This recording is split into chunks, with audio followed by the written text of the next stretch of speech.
আমাদের রিপোর্ট জমা দেওয়ার কথা ছিল গত মাসে, কিন্তু আমরা আমাদের কাজের কারণে করতে পারিনি, কারণ আমরা মাঠে গিয়েছি, লোকের সঙ্গে কথা বলেছি। আপনারা এটা জানেন, এগুলো তো আমরা এর আগেও বলেছি। বিভিন্ন জায়গায়, জেলাতে, উপজেলাতে আমরা গিয়ে কথা বলেছি। অনেক লোকের অনলাইনে আমরা অপিনিয়ন নিয়েছি। সেগুলোর ভিত্তিতে আমাদের রিপোর্ট আজকে আমরা চূড়ান্ত করে স্বাক্ষর করব। কালকে দুপুরে 12:30টায় আমরা মাননীয় প্রধান উপদেষ্টার অফিসে যাব এবং তাকে হস্তান্তর করব। আমরা আর আইনের যে আইন কমিশন তারাও কমপ্লিট করে ফেলেছেন। এই দুটো রিপোর্ট আমরা কালকে দেব।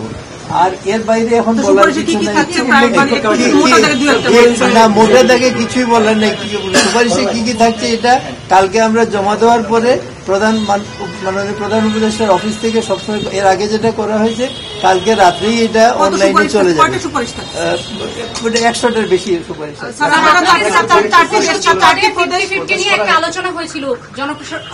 আর এর বাইরে কোনো কথা বলা যাবে না।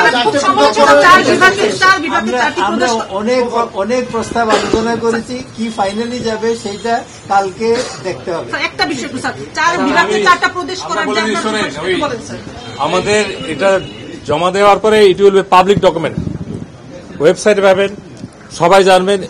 অলরেডি আমরা একটা সামারি দিয়েছিলাম, সেটার ভিত্তিতে অনেক কিছু অলরেডি রিপোর্টেড আপনাদের মাধ্যমে।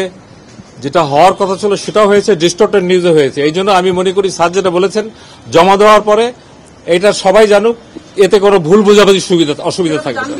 Thank you. আজকে এখন সাইন হয়নি, সাইনটা হোক আমাদের, সাইন হওয়ার পরে এটা কোনোটাই আমি হ্যাঁ না কোনো কিছুই বলতে পারবো না।